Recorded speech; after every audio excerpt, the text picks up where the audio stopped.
Hi all, hope you're well. Racism. It probably won't come as a surprise to you to learn that racism is, well, thriving in today's society. If it wasn't, you wouldn't see clips after clips of racism on social media and read names after names of black people that were killed, injured or harassed by the police force. Now this is a huge issue, and I'm not going to talk about the reasons it exists or delve into the wider context in society, but with any issue, it's worth delving into those smaller parts that can be changed. And for that, I want to start with the way that we celebrate ethnic minorities in award ceremonies.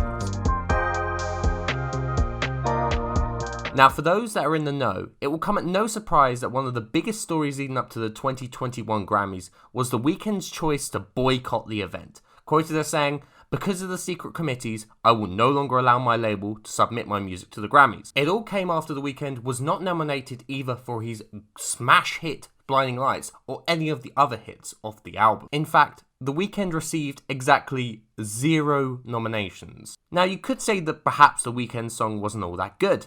I mean, you'd be wrong to say that, but you could. But as of a few days ago, The Weeknd's biggest song, Blinding Lights, tied as the 4th longest running Billboard Hot 100 song of all time, and landed itself on numerous year-end lists. This isn't a case of having bad taste. This is a case of deliberately not letting an artist be celebrated for their work. So when The Weeknd talks about secret committees, what exactly does he mean? On the Grammys official website, it tells you exactly how a musician can get their work to be nominated for the prestigious award. First off, your work is submitted. If you were a musician on a label, your label would normally do this for you. But as for most independent artists, you would usually find yourself submitting your music videos, or album to the Grammys. After this, your work is screened in front of more than 350 experts in various fields before deciding which category each features best in. Nominations are then made by committees made up from members of the Academy's chapter cities. Then, there is a stage of final voting before the nominations are made. It all sounds good and correctly done, but problems start to arise when areas of this voting process become biased. To vote on the Grammys, an individual has to go through a long and pretty complicated process. You have to be credited with 12 physical or digital tracks released online only and have to be currently available to purchase, with one of them at least being made in the last 5 years. You have to have at least 6 credits on commercially released tracks currently available for sale through physical distribution outfits, such as record shops.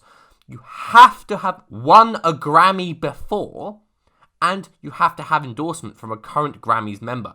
On top of all that, members have to pay yearly fees of £100. So all in all, it's a pretty complicated and long-winded process. Compare this to the Oscars, where anyone can apply if they've had a role in a film, and this makes the Grammys seem needlessly harsh and difficult to get into.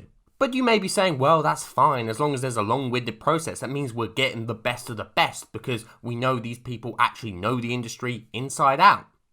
But the problems continue when you see that one of these processes has been against black people from the very beginning. So here's a fun game. Between 2007 and 2017, guess how many black artists won Album of the Year? Of course, bear in mind that this was a time where artists like Kendrick Lamar were at their prime, D'Angelo released his coveted Black Messiah, Drake was topping the charts and making great albums at the same time, and Frank Ocean was creating some of the greatest R&B albums ever made. Major guess? It was one.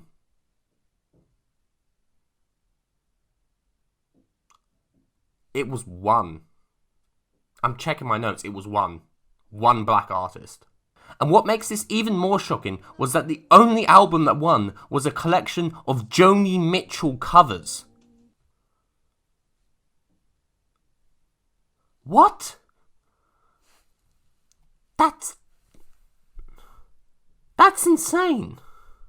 In fact, what makes this even more strange is that since the Grammys' first ceremony in 1959, only 10 black artists in total have won Album of the Year. The first being Stevie Wonder in 1974, a full 15 years after it started. This completely ignores black music's innovation throughout the 60s and early 70s. And what's even more shocking is that after Wonder's 2 wins, it would be almost another 10 years before Michael Jackson won the award in 1984. Some of the most shocking upsets, though, have arrived in the mid-2010s. Now, earlier I discussed how I feel about Frank Ocean producing some of the greatest R&B albums of all time, including Channel Orange, which luckily did receive a nomination for Best Album of the Year before being beaten by Mumford & Sons.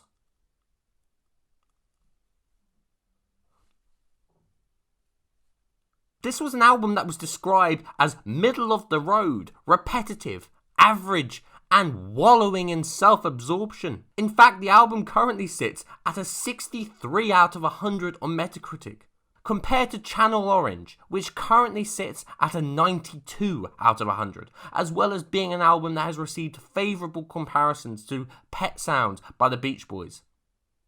This makes it seem like a given, right?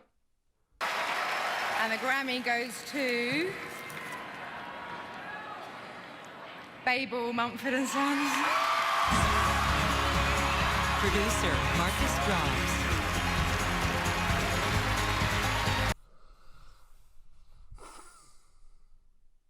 This isn't even an isolated incident. Morning Phase by Beck beat out Beyoncé's considerably better self-titled album. Taylor Swift's 1989 beat out Kendrick Lamar's Opus record To Pimp a Butterfly. And Adele's 25 beat out Lemonade by, again, Beyoncé. One time it's a controversy, 2 times it's a problem, but a variety of cases of black artists being ignored and white artists being favoured represents a trend. This makes one of the Grammys' voting considerations more confusing. To vote, you have to win. But if you and your race are being outright ignored or instead passed over for white artists, it makes this all the more difficult for your voice to be heard. But why is this the case? At the start of this video, I mentioned The Weeknd and how he was outright against what he calls secret committees. He's in every right to refer to the committees as secret, so much so that even the Grammys website refuses to note their role.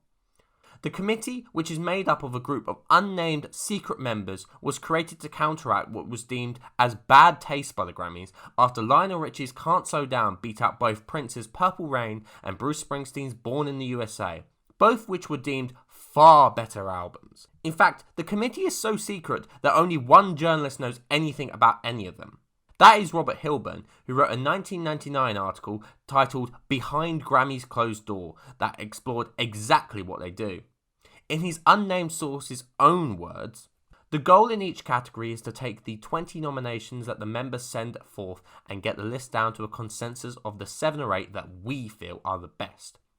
When we get that consensus, we stop. Each member of the committee then fills out a ballot, which isn't tabulated that day. So when we leave the room, no one, including Mike Green, knows the results. The only ones who know are the accountants when they tabulate it later. So an album can do as good as it possibly can to get nominated, but ultimately this secret committee can take away any chance of it winning. Interestingly, the next year, reporters from the LA Times were actually reportedly banned from certain liberties at the Grammys, such as taking photos or any backstage access. It even led Barry White to comment on the events.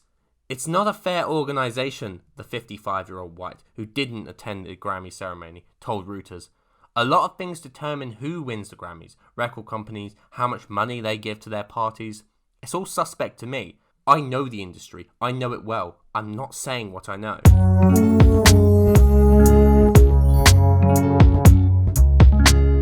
One of the most notable changes in Grammy history is the dropping of the word urban when describing black music. The dropping of the word urban represents a huge change in the way that black people have been represented in award ceremonies, something that Tyler the Creator described as a politically correct way to use the N-word. Yes, this represents a change, but the use of the word urban has set back the Grammys so many years in terms of race representation. The main reason, why aren't black artists who make pop music regarded as pop? Beyoncé, for example, was 100% the definition of a pop star. But why, for the start of her career, when she was without a shadow of a doubt making her poppiest stuff, was she being called an R&B artist? In fact, the first time that she was put into a pop category was 2008. And the first time that she was widely recognised as a pop artist was 2017, when she was arguably making the least poppier stuff of her career. Whereas, in comparison, let's see how many white pop solo performers are in this category.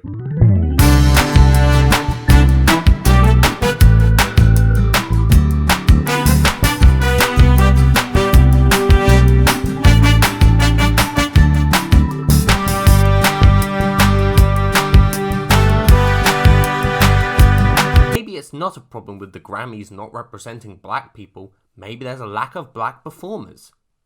But when the Black Keys, a blues rock band who rarely have seen chart success, are nominated for pop/duo performance in the only time in their career, it feels confusing. The use of the word urban pigeonholed black creators into making music that did not fit them musically, and stopped them from winning big in pop awards. And I, for one, am glad to see it go.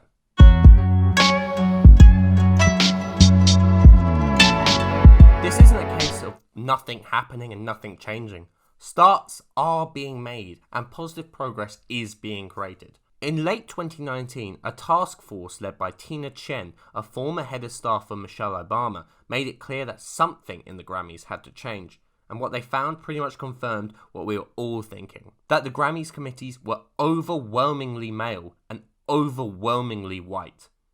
According to a report in the LA Times, a source close to the task force told journalists that the Grammys were an old boys network. Changes that have started include the hiring of a diversity and inclusion officer and a reorganization of the peer review panel, saying that it should be more diverse and reflect societal demographics. This is a good start and shows that changes are starting to be made, but it's clear that issues still exist. What are my final thoughts on this? Well, something needs to change with the Grammys. It is overwhelmingly white, and the albums that they're putting forward are not representative of what a lot of people think is good music. In fact, it seems to be against black people from the very start. So, luckily, change is being made, but until we see some complete and utter change, this trend of not allowing black artists to be celebrated for their works in just one ceremony is not good. So yeah, that was just my thoughts on this whole Grammys controversy. I really hope that you enjoyed this video. I'm probably going to do some more videos like this where I'm talking about events and controversies and stuff like that, and I really hope that you enjoy them, and I really hope to speak to you all again soon. Bye.